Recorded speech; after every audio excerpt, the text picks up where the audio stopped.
नमस्कार, मी उज्ज्वला खांडेकर. ज्ञानयात्रेच्या आजच्या पॉडकास्टमध्ये सर्वांचं मनापासून स्वागत करते.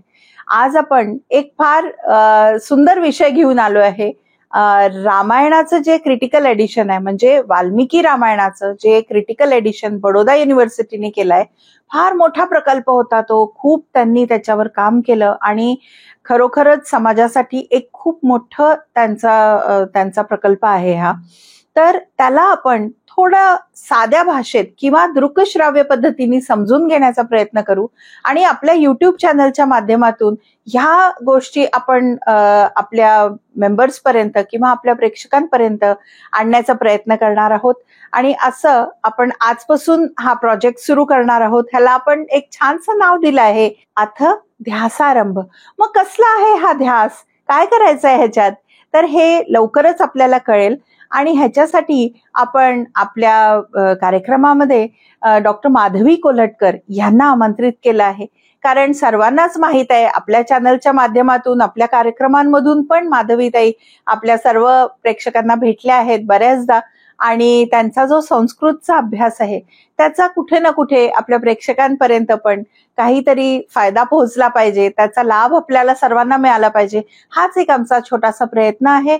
आणि आजपासून आपण ह्या रामायणाच्या म्हणजे चिकित्सक आवृत्तीबद्दल आपल्या मेंबर्सला, आपल्या प्रेक्षकांना दृकश्राव्य पद्धतीने थोडे थोडे करून हे जे श्लोक आहेत त्याचा त्या अन्वयार्थ सांगणार आहेत आणि त्याच्याबद्दल थोडी माहिती देणार आहेत. तर माधवी ताई, खूप खूप स्वागत तुमचं.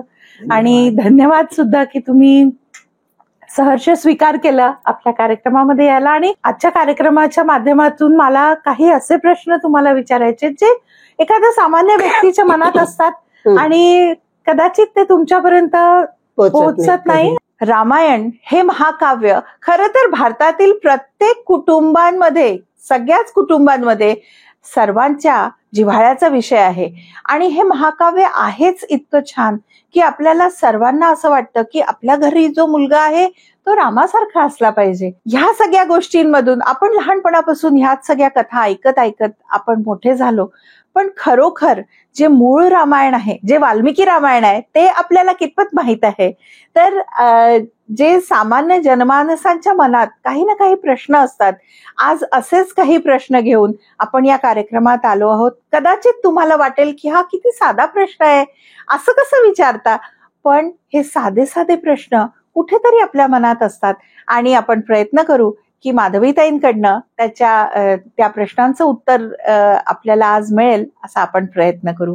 तर सुरुवात करूयात कुठेतरी साधा सोपा प्रश्न घेऊन. एक आजची सुरुवात, माधवीताई, रामायण हे एक महाकाव्य आहे, सर्वांनाच माहित आहे, सर्वांसाठीच खूप महत्वाचं आहे. खरं तर मोठ्या मोठ्या चॅनल्सवर आणि आपल्याकडे बऱ्याच मालिका पण त्याच्याबद्दल दाखवल्या जातात. मोठे मोठे वक्ते विविध प्रकारच्या प्लॅटफॉर्म्सवर ह्याबद्दल बोलतात. आणि असाच एक प्रश्न मला तुम्हाला विचारायचा आहे, तुमच्यासाठी रामायण या महाकाव्याचं काय महत्व आहे? खरं काय महत्व नाही असं विचारायला पाहिजे उलट. म्हणजे मला नेहमी वाटतं की भारत हा एवढा खंडप्राय देश आहे. कितीतरी त्याच्या चालीरीती वेगळ्या, सण वेगळे, व्रतवैकल्य वेगळी, भाषा वेगळ्या, वेश वेगळे, तरी सुद्धा ते एकत्र का म्हणायचं?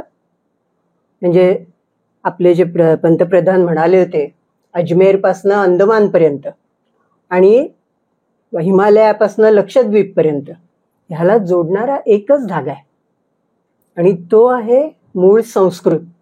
संस्कृतात सुद्धा महाकाव्य आणि महाकाव्यांमध्ये सुद्धा रामायण मुख्य आर्ष महाकाव्य. त्याला आर्ष अशासाठी म्हणायचं की ती वेदांनंतर आलेली पहिली काव्य आहे, ते बरोबर आहे, पण ती ऋषींनी केलेली.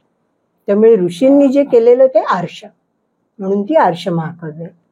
पुढच्या काव्यांना कालिदासांच्या वगैरे अभिजात काव्य म्हणतात.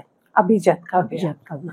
आणि त्यामुळे आपल्याला माहिती आहे, स्वातंत्र्य लढ्यात सुद्धा भारताच्या सगळ्या स्वातंत्र्य सैनिकांनी म्हणा किंवा स्वातंत्र्य वीरांनी आपल्या ह्या सगळ्या वारशाचा उपयोग करून घेतला. सातोळेकर पंडितांनी वेदांच्या आवृत्त्या काढल्या, रामायणाचं ट्रान्सलेशन केलं, संस्कृत शिकण्यासाठी स्वाध्याय पाठमाला काढली. लोकमान्य टिळकांनी आपल्याला माहितीये महाभारताचा म्हणजे त्यातल्या गीतेचा वापर केला, त्यातनं कर्मयोग शिकवला, लोकांना जागृती दिली. आपले शिवाजीचा इतिहासाचा आपला जसा घेतला तसंच. सावरकरांचं तर प्रसिद्धच आहे, त्यांनी सगळ्या संस्कृतीचा भाषेचा सगळ्याच अर्थाने त्याच्यात वापर केला. पण हे आपल्याकडेच आहे असं नाहीये. ग्रीस 400 वर्ष जेव्हा होता पारतंत्र्यात, तेव्हा तिथे सुद्धा त्यांच्या सगळ्या स्वातंत्र्य सैनिकांनी होमरच्या इलियडचा घेतला आधार. आणि त्या महाकाव्याच्या आधाराने लोकांमध्ये जागृती करून, त्याच्या वेगवेगळ्या आवृत्त्या करून, त्याचे अर्थ करून, त्याद्वारे लोकांचं जनजागरण केलं. त्यामुळे सर्वार्थाने सांस्कृतिक दृष्ट्या या रामायण आणि महाभारतांचं महत्व काय म्हणायचं, त्रिकाला बाधित आहे असंच म्हणायला लागेल. तसं बघितलं तर भारतामध्ये घरोघरी रामायणातल्या कथा माहिती आहेत सगळ्यांना. बरोबर आहे. पण तुम्ही सांगता तसं म्हणजे तुम्ही नेहमीच असं आम्हाला सांगता की मूळ रामायण वाचणं खूप गरजेचं आहे. आणि आपला हेतू तोच आहे की मूळ जे आहे संस्कृत मधलं रामायण ते आपण इथे सगळ्यांना त्याच्याबद्दल माहिती द्यायची आहे. बरोबर आहे. तर काय मूळ रामायण म्हणजे काय आणि कुठलं रामायण प्रमाण मानलं पाहिजे? अगदी छान प्रश्न आहे हा. मूळ रामायण ह्याला पहिल्यांदा आपल्याला माहितीये महाभारताची चिकित्सक आवृत्ती झाली, ती ह्याचमुळे झाली. कारण प्रत्येक आपल्याला हस्तलिखितात काही मजकूर जास्त घातलेला दिसतो, काही हस्तलिखितात काही गाळलेला दिसतो, वेगवेगळ्या ठिकाणची हस्तलिखित होती. आणि मग नेमकं धरायचं कुठलं? तर त्यासाठी जेव्हा सुक्तनकर सरांनी महाभारताची चिकित्सित आवृत्ती काढली त्यावेळी मग रामायणाच्या बाबतीत तेच वाटायला लागलं. म्हणजे आज सुद्धा लोकांना रामायण म्हटलं की उत्तरेकडचे लोक म्हणतात तुलसी रामायण, मराठी लोक म्हणतात गीत रामायण. पण गीत रामायणाबद्दल एक अगदी आवर्जून इथे सांगायला पाहिजे की गदी माडगुळकरांनी चिकित्सक आवृत्तीच जवळजवळ काय म्हणायचं मराठीत भाषांतर किंवा रूपांतर केलेलं आहे, अत्यंत सुंदर. पण मुळाला कुठेही सोडलेलं नाही, ते त्यांचं अगदी वैशिष्ट्य म्हणून सांगता येतं. आणि त्याच्यानंतर काय होतं, याला एक प्रमाण वेदन न्याय असं म्हणतात. म्हणजे जसे वेद प्रमाण आहेत तसं प्रत्येक ठिकाणी काहीतरी एखादी वेगळी पद्धत आली की त्यांना वाटतं अरे हे वेदात घालून टाकू, अरे हे रामायणात पण घालून टाकू, म्हणजे त्याला प्रामाण्य येईल की अरे म्हटलंय रामायणात असं. अशामुळे काय झालं, वेळोवेळी लोकांनी रामायणात आपल्याला जे हवं ते समाविष्ट करायला सुरुवात केली. घुसडणं हा शब्द वाईट आहे, कारण सांगते ते समाविष्ट केल्याने काय झालं, ही सगळी काव्य जिवंत राहिली. आणि आपल्याला दिसतं की त्यातले कित्येक गोष्टी आपण आजही बघतो. आणि ते त्याचं महत्व आहे. पण अभ्यासकांच्या दृष्टीने मात्र काय याचं जे ऊर टेक्स्ट तू म्हणलीस तसं मूळ संहिता काय आहे, मग ह्याची प्रेरणा बडोद्याच्या विद्यापीठाने घेतली की जसं महाभारताचं झालं तसं आम्ही पण रामायणाचं करू. आणि मग तिथल्या लोकांनी त्यासाठी सगळ्यांना पत्र पाठवली, अगदी म्हणजे महाभारताच्या सारखंच की तुमच्याकडे जी जी हस्तलिखित असतील ती आम्हाला पाठवा. त्याच्याप्रमाणे अभ्यास सुरू केला. पण काही वेळेला असं वाटतं की महाभारताचं जितकं अगदी बांधीव स्वरूप आहे ना तितकं याचं थोडं काही वेळेला असं वाटतं की अरे इथे आपल्याला खात्री करून घ्यायला पाहिजे. म्हणजे उदाहरण सांगायचं तर त्यांनी पहिलं जे फॅसिक्युल काढलं त्याच्यात त्यांनी हे दिलंय, मंगल श्लोक दिलाय. पण नंतर पूर्ण जेव्हा खंड काढला तेव्हा मंगल श्लोक नाहीये. आणि मंगल श्लोक द्यायचा का नाही ह्याच्याबद्दल सुकटणकरांची भूमिका आपल्याला माहितीये की हा नाहीये, ऊर टेक्स्ट मध्ये हा नाहीये हे मला माहितीये. पण नंतरच्या काळात कुठलंही पुस्तक कुठलाही ग्रंथ भारतातला सुरू होत नाही मंगलाशिवाय. त्यामुळे आम्ही मंगल घातलेलं आहे, नारायणम नमस्कृत्य जो प्रसिद्ध श्लोक आहे तो. पण तो आमच्या क्रमांकांच्या वर आहे, त्याला क्रमांक नाहीये. त्यांनी त्यालाही त्यांची एक पद्धत शोधून काढली होती. तर अशा रीतीने मग रामायणाचीही चिकित्सित आवृत्ती तयार झाली. मला तोच प्रश्न तुम्हाला विचारायचा आहे की चिकित्सक आवृत्ती आता तुम्ही म्हणताय क्रिटिकल एडिशन, रामायणाची क्रिटिकल एडिशन म्हणजे नेमकं काय करतात त्याच्यात? तर आता मी मगाशी म्हटलं तसं त्यांनी सगळी हे हस्तलिखित गोळा केली. मग जसं महाभारतात केलं होतं की त्यांनी तक्ते तयार केले होते. त्यांनी साधारण 70 मॅन्युस्क्रिप्ट गोळा भरपूर झाली होती, पण 70 हस्तलिखित त्यांनी ह्याच्यावर आपण काम करायचं त्यांचे निकष होते, त्याप्रमाणे ते ठरवले. एक महत्वाचं मॅन्युस्क्रिप्ट नेपाळमध्ये होतं, ते त्यांना तोपर्यंत मिळालेलं नव्हतं आणि ते मला वाटतं अगदी सुरुवातीचं होतं, 11व्या शतकातलं होतं. आणि काम सुरू झालं. सुक्तनकर सरांच्या नोट्स पण आहेत त्याच्या भांडारकरमध्ये, सकत्रे सरांनी म्हणून ठेवलंय. आणि मग त्याप्रमाणे त्यांनी त्याला कोलेशन म्हणतात की प्रत्येक आवृत्तीतले पाठ हे सगळे त्याच्यावर नोंदवले लोकांनी. आणि मग त्यांनी अशी अक्षरशः गणिती पद्धत बसवली होती, इतकी चोख की सुक्तनकर सरांनंतरच्या सगळ्या संपादकांनी त्याप्रमाणे ते संपादन करू शकले. आणि बोट ठेवायला जागा नाही असं ते काम झालेलं आहे.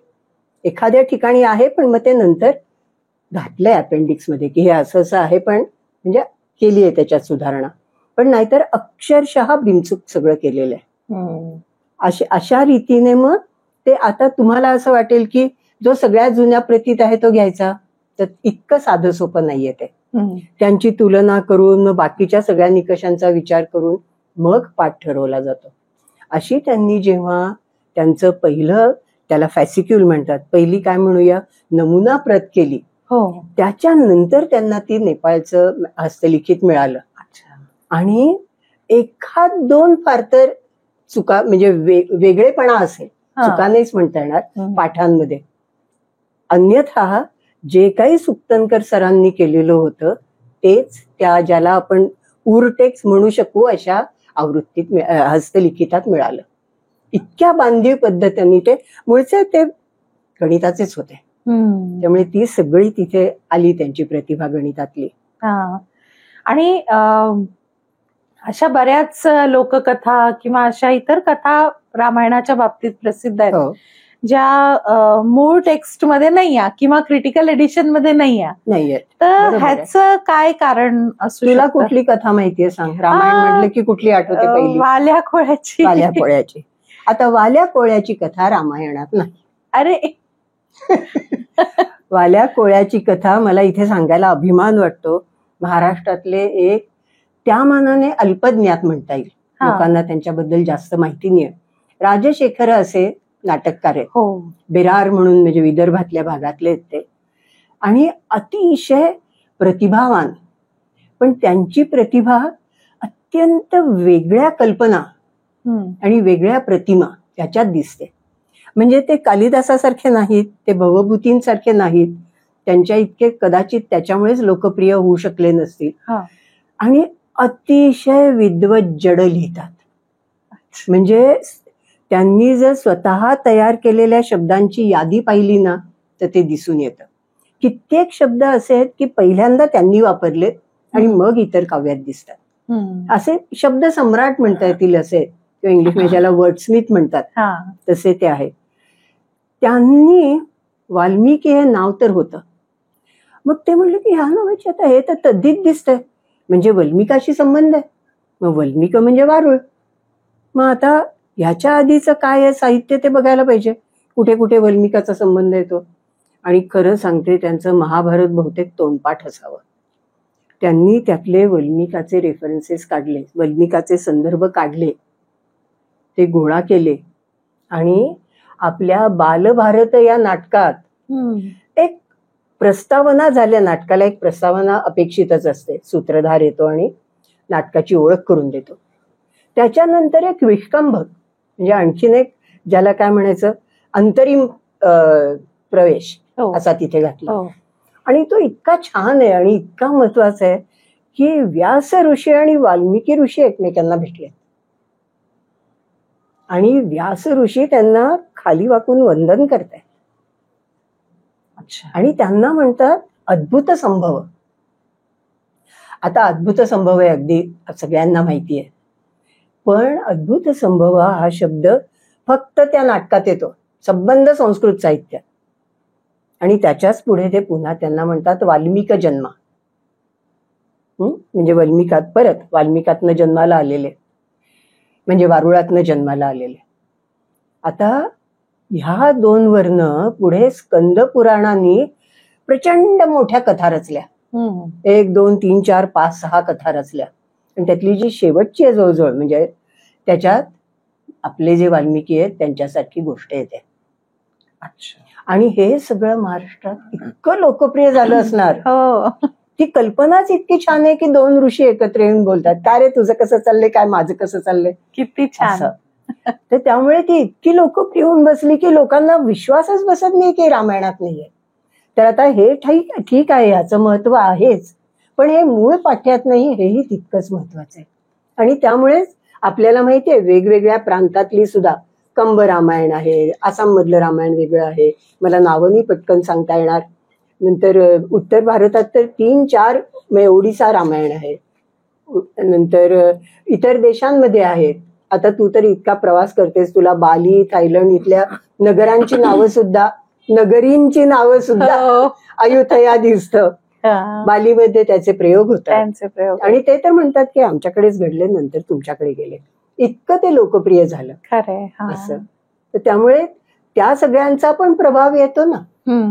तर तसं होऊ नये म्हणून मूळ पाठ्य घेऊन बाकीचंही तुम्ही वाचा, पण याच्यानंतर ते आलेले आहेत ध्यानात ठेवा, अशा अर्थाने. तर क्रिटिकल एडिशन म्हणजे वाल्मिकी रामायणाचं जे क्रिटिकल एडिशन आहे त्याच्यामध्ये जवळपास किती श्लोक असतील? साधारण 25,000 आहेत. ओ, अच्छा. फार छान. ऍक्च्युली खूप असं कौतुक वाटतं की इतकं काम ह्या महाकाव्यासाठी केलेलं आहे आणि आज आपण त्याचा थोडी बहुत चर्चा करतोय फक्त आणि त्याच्याबद्दल जाणून घेतोय. पण आजच्या कार्यक्रमाच्या माध्यमात आपल्या प्रेक्षकांना एक सांगायचं आहे की आपण आता आपल्या ह्या युट्यूब चॅनलवरच क्रिटिकल एडिशनचे सगळे श्लोक आपण इथे आणण्याचा प्रयत्न करू.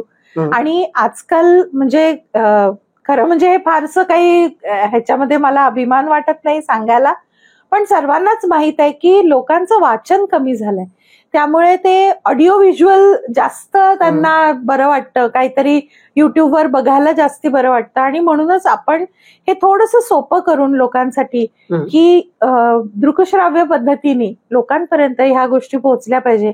आणि जे क्रिटिकल एडिशन बडोदा युनिव्हर्सिटीने केलं, खूप मोठं काम केलं, ते आपण आपल्या प्रेक्षकांपर्यंत आपल्या ह्या युट्यूब चॅनलच्या माध्यमातून आणि तुमच्या मार्गदर्शनाखाली ते आपण इथे आणायचा विचार करतो. आणि म्हणजे गुरुपौर्णिमेच्या निमित्ताने आज आपण ते इथे तशी सुरुवात करायचा विचार आहे. गुरु ह्याला डायरेक्ट म्हणजे थेटपणे टीचर, शिक्षक किंवा आचार्य हा अर्थ रामायणात प्रथम दिसतो. अच्छा, त्यामुळे अगदी उचित आहे. अगदी उचित आहे. खूपच छान. एक असं मी लहान असताना नेहमी मला असा एक प्रश्न असायचा की म्हणजे असं आपण काहीतरी कल्पना करतो, तर वाल्मिकींनी एवढं सुंदर महाकाव्य लिहिलं, एवढं छान, म्हणजे रामायण घरोघरी सगळ्यांना माहित आहे आणि लहान मुलं पण स्वतःला राम म्हणून असे ते पण मिरवतात की धनुष्यबाण घेतात. आणि म्हणजे अगदी लहानपणापासून आपल्याला त्या गोष्टींचं आकर्षण आहे. पण वाल्मिकींना कुठून ही कल्पना सुचली असेल? आता हा इतिहास होता का काय होता आपल्याला माहित नाही, पण संस्कृत इथं नक्की होता. त्यामुळे ही कहाणी प्रत्यक्षात घडली की नाही माहित नाही, लोकांच्या मनात नक्की घडलेली आहे, ते आपण धरू शकतो. आणि त्यांनी ती रचली केव्हा आणि त्याचं ग्रंथ स्वरूपात केव्हा, ज्याला कंपायलेशन म्हणतात, ते केव्हा झालं, हा सगळा वादाचा मुद्दा आहे. हो, नंतरचा असेल. पण त्यांना ती सुचली म्हणजे सुरुवात अशी होते रामायणाची की ते नारद येतात आणि वाल्मिकी ऋषी नारदांना विचारतात, खूप लांब लचक जंत्री आहे की ह्या जगातला सगळ्यात सुंदर माणूस कोण, सगळ्यात उत्तम माणूस कोण, अद्वितीय पराक्रमी कोण, उत्तम चारित्र्याचा कोण, तर ती मुळातनच बघण्यासारखी आहे, ते मला सांग.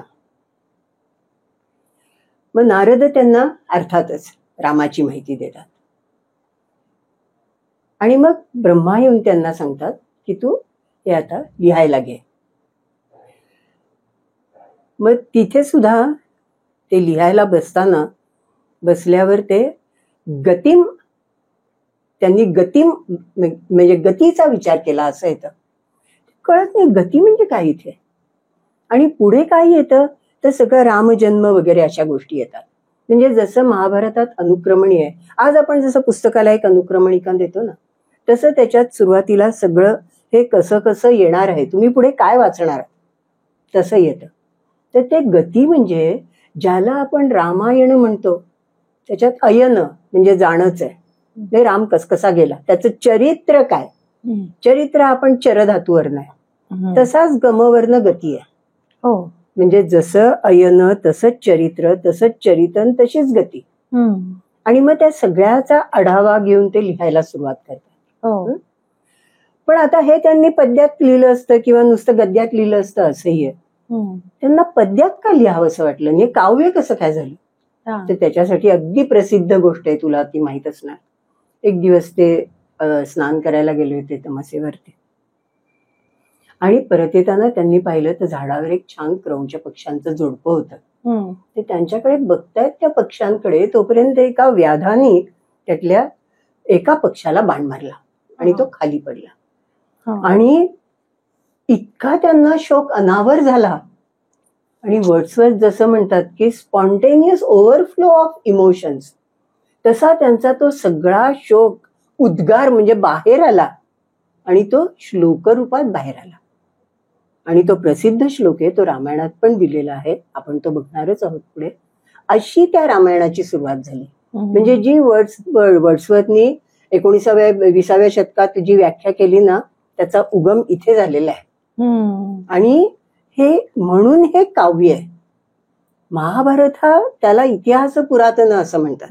ती पण माझा पुढचा प्रश्न तोच होता की रामायण आणि महाभारत दोन्ही महाकाव्य आहेत, मग ह्याच्यात काय फरक आहे. आणि म्हणजे महाभारत स्वतःला म्हणत नाही, ते सतत म्हणतं इतिहासम पुरातन.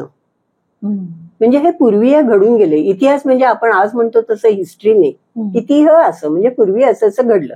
मग ते एक होता राजा अशा पद्धतीची गोष्ट पण असेल. म्हणजे तो इतिहास आजच्या अर्थाने घ्यायचा नाही, असेलही नसेलही. आणि फक्त तिथे असं म्हणता येईल की हे गद्यात लिहायच्या ऐवजी पद्यात लिहिलेलं आहे. आणि त्याचं कारण असतं पद्यांनी पाठांतराला सोपं जातं, बरोबर, त्यामुळे ते पद्यात त्यावेळी लिहिलेलं असणार. पण रामायणात तुम्हाला ठायी ठायी काव्य दिसतं. काही काही इतके सुंदर प्रसंग आहेत त्यातले, म्हणजे भिडतात हृदयाला की वनवासाला जायचंय. आता एक गोष्ट रामायणाबद्दल सांगायला पाहिजे की तिथे प्रत्येक गोष्ट यथा सांग, यथा विधी, यथा काय, यथावत अशी व्हायला लागते, विधिवत. याचा अर्थ कुठेतरी एक कोड ऑफ कॉन्डक्ट तयार होतं आणि त्याप्रमाणे सगळ्या गोष्टी घडतात. तर आता वनवासाला निघायचंय म्हणजे मग सगळे दागिने उतरवायला पाहिजे, सगळे जे चांगले मौल्यवान वस्त्र आहेत ती उतरवायला पाहिजे. दागिने उतरवणं सोपं होतं. राम लक्ष्मणांचे पटकन कपडे बदलून झाले. सीतामेंनी दागिने काढले आणि ते सुद्धा स्वतःच्या खजिन्यात नाही ठेवले, त्या सगळ्या गोष्टींचं त्यांनी दान केलं. म्हणजे हे वनवासाला जाताना पहिली ही अट असते. आणि सीतामाईला चांगल्या चांगल्या कपड्यांची सवय, तिला ते झाडाच्या सालीचं वस्त्र कसं काय बांधायचं, ती बिचारी तिथे गोंधळून उभी होती. ती म्हणते कसं बांधू. तर राम झटकन पुढे झाले आणि त्यांनी तिला ते बांधून दिलं. हे खरोखरीच ते वाचताना फार छान वाटतं. म्हणजे अशा प्रकारचं काव्य त्याच्यात खूप आहे. पुढचं आहे आणखीन एक सांगते अत्यंत काव्यात्मक प्रसंग, म्हणजे राम वनवासाला निघालाय. दशरथाचा शोक म्हणजे वर्णन वाचून सुद्धा आपल्याला त्रास होतो असं वर्णन केलेलं आहे वाल्मिकी ऋषींनी. दशरथ सुमंत्राला सांगतात, अरे जरा हळू ने रे रथ.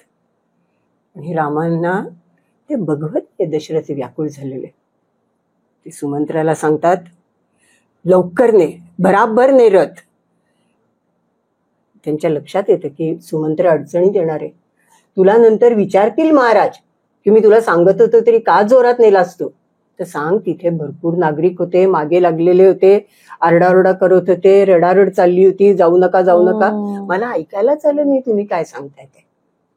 हे इतकं छान वाटतं.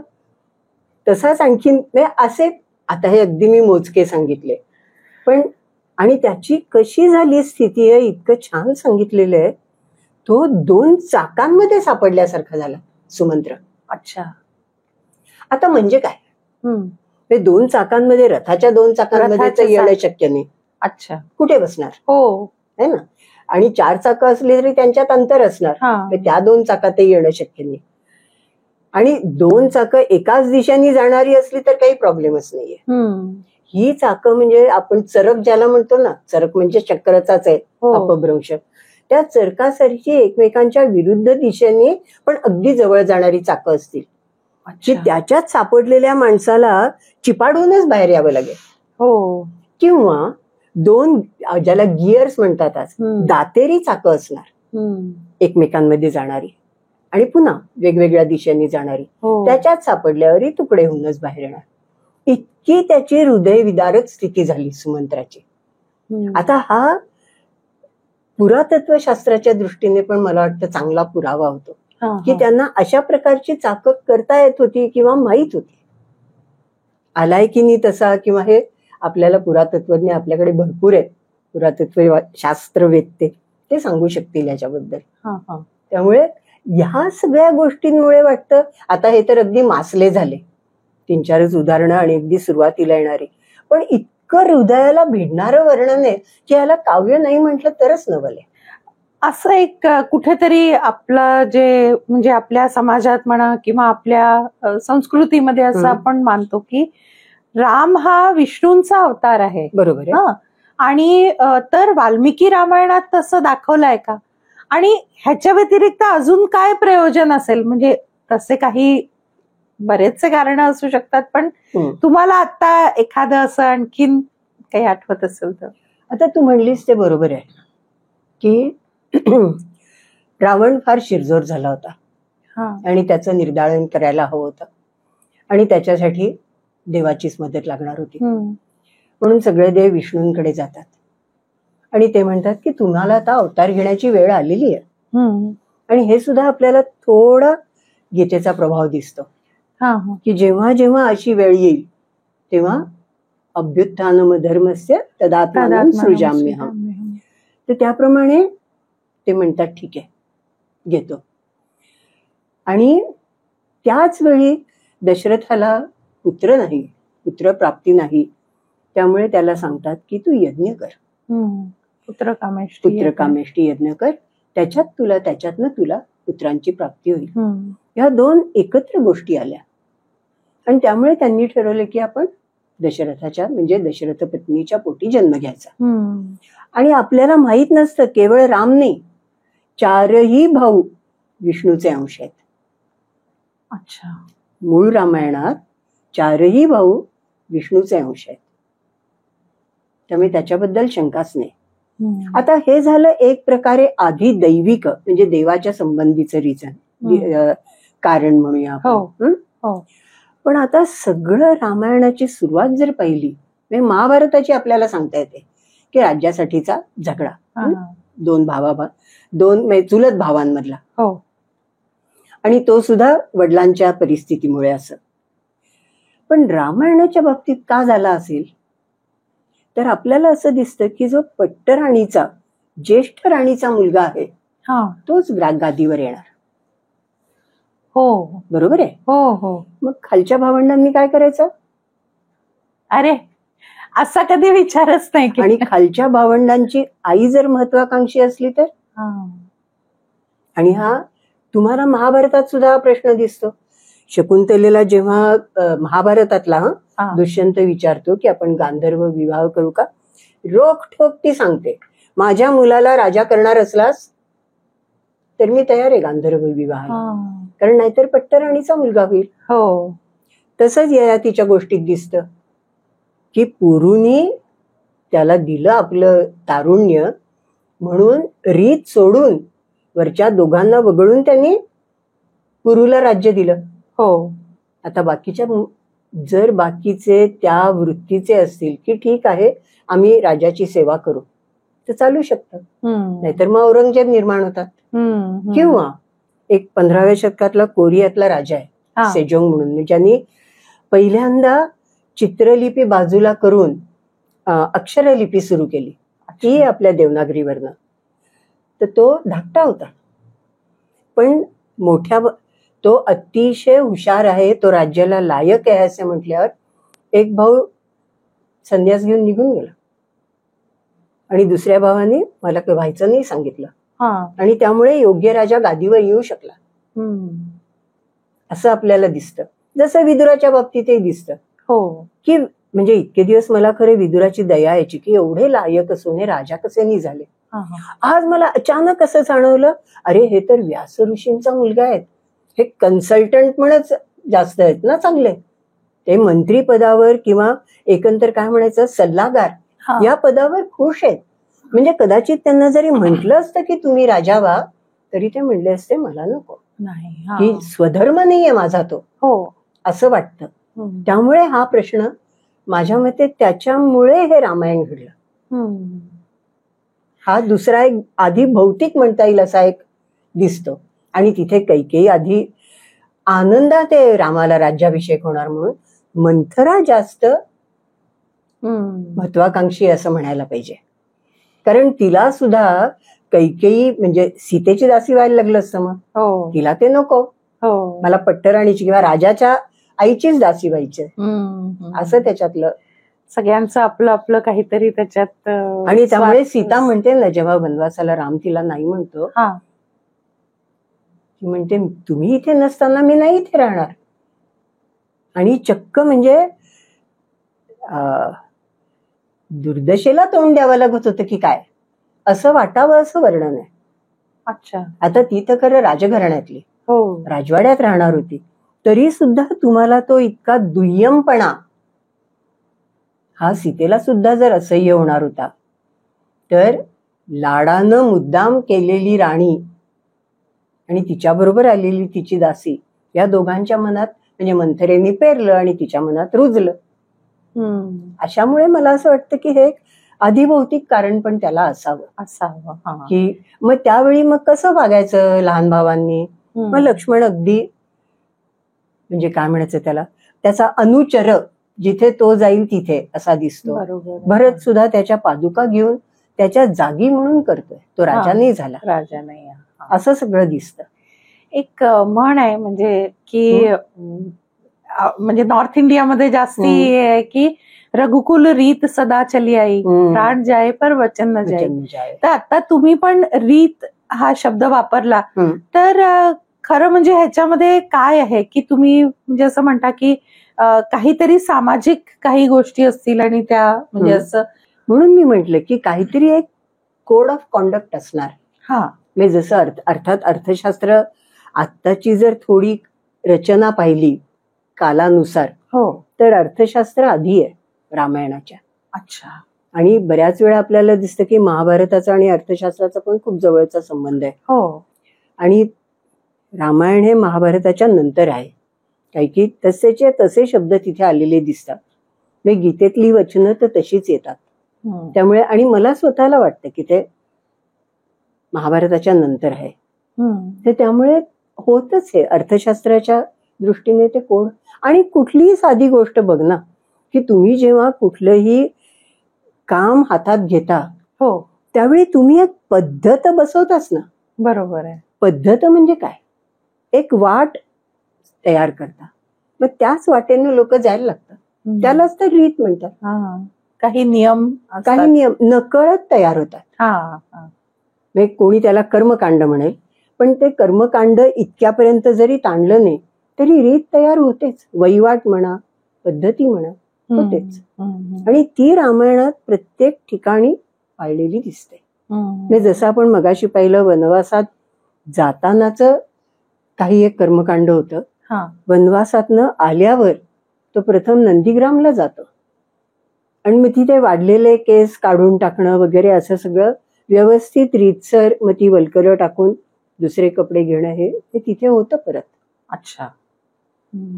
त्यामुळे आवश्यक म्हणजे कुठल्याही मानवी जीवनातल्या कुठल्याही कामाचा रीत हा भागच आहे. आणि रामायण हे आपल्या सर्वांच्याच खूप जवळचं आहे.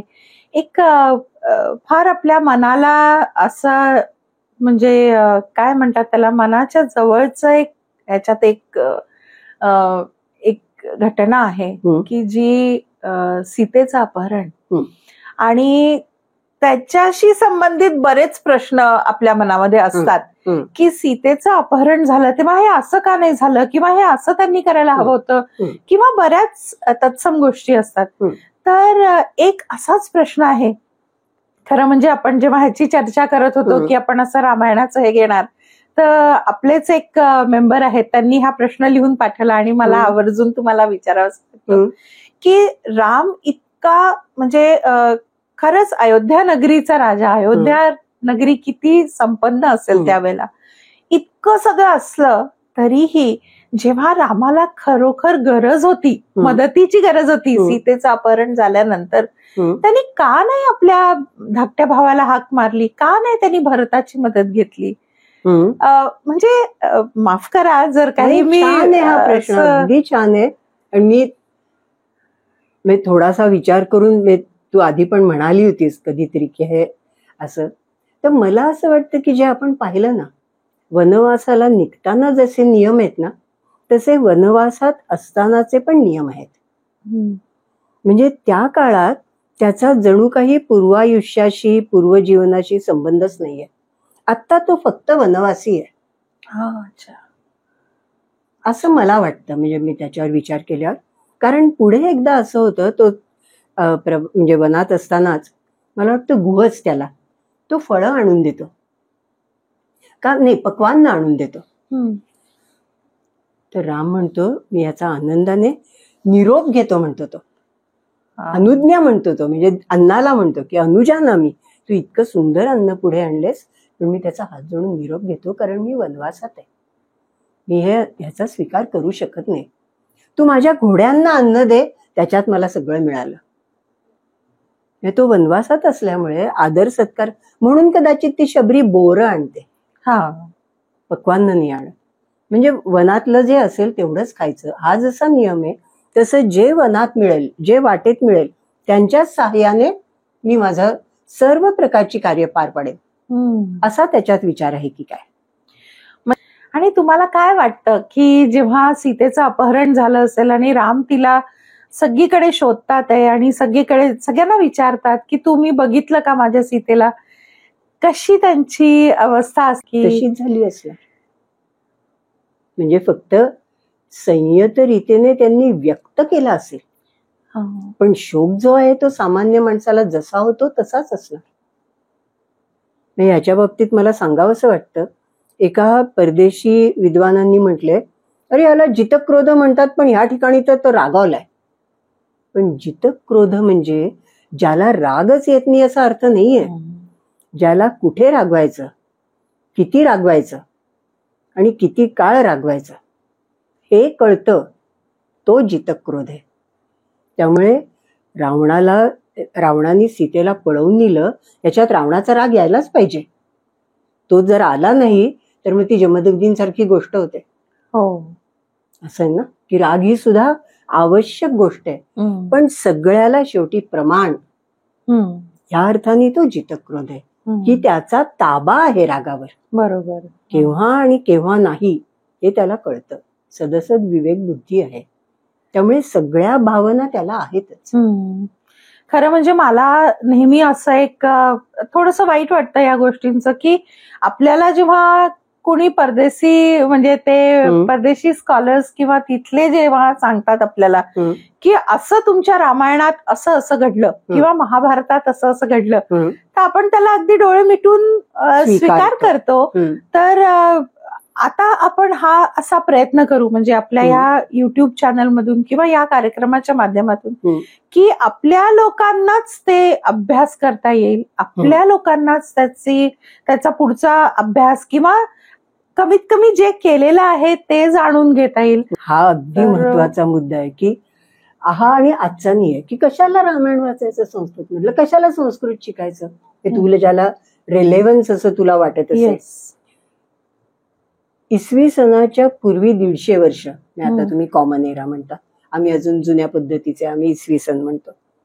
त्यावेळी पतंजली काय सांगतात, पतंजली ऋषी आहेत ते सांगतात, ब्राह्मणेनं, हे जातीवाचक नाही, जो विद्योपासना करतो तो ब्राह्मण. ते आपण आपल्या वाल्या कोळीत पाहिलंय की तो जरी लुटमार करणारा होता तरी तो तप करून अभ्यास करून वाल्मिकी ऋषी झाला. हा महत्वाचा संदेश ती गोष्ट देते. त्यामुळे त्या अर्थाने ब्राह्मण, ब्राह्मणेनं निष्कारणो षडंगो वेदो अध्येतव्या ज्ञेयश्च. कशाला वेद वाचायचे, निष्कारण. निष्कारण ह्याला कारण असं आहे, आता कसं आहे, ज्याने पैसे मिळतील ते रेलेव्हंट आहे. पण पतंजली सांगतात तसं नाही, काहीही कारण नसताना ते आपले वेद आहेत, ती आपली महाकाव्य आहेत, ती आपली जुनी भाषा आहे, आद्य भाषा आहे. म्हणून कुठल्याही निष्कारण म्हणजे कुठल्याही ऐहिक कारणासाठी नाही, असा कुठल्याही अभ्यासकाने अभ्यास केलाच पाहिजे. तर त्यामुळे तिथपासनंही चालत आलेली आहे की कशाला. आणि त्यामुळे झालं काय, परदेशी लोकांना, काही विशिष्ट लोकांना मायथॉलॉजीच नव्हती.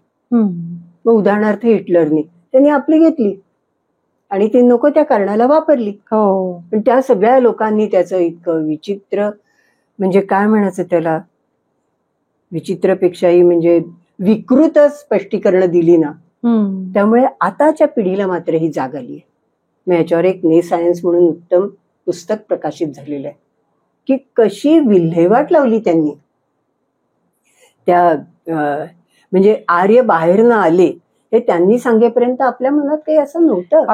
म्हणजे तर त्यामुळे रामायण महाभारताचा सुद्धा बाहेरच्यांनी जास्त अभ्यास केला. आता हे उदाहरण द्यायचं झालं तर हे अयोध्या कांडाचं एक शेल्डन पॉलॉक म्हणून गृहस्थ आहे, त्यांनी भाषांतर केलंय. पुढे आपल्याला अयोध्या कांडात दिसतं की अगदी शेवटच्या अध्याय राज्य शुल्क असा शब्द येतो. मग भरत रामाला न्यायला आले. राम त्याला सांगतायत की अरे हे माझ्या वडिलांनी तुझ्या आईला राज्य शुल्क दिलेलं आहे. काय अर्थ करायचा राज्य शुल्काचा.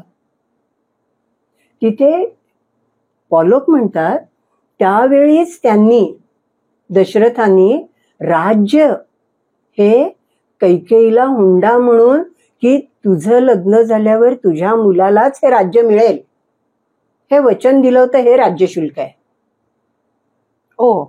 आता हे स्वीकारलंस तू. काय काय अनर्थ होतात बघा. म्हणजे कैकेयी हे विसरली होती, तिला ते लक्षात नव्हतं आणि तिने परत वर मागितले.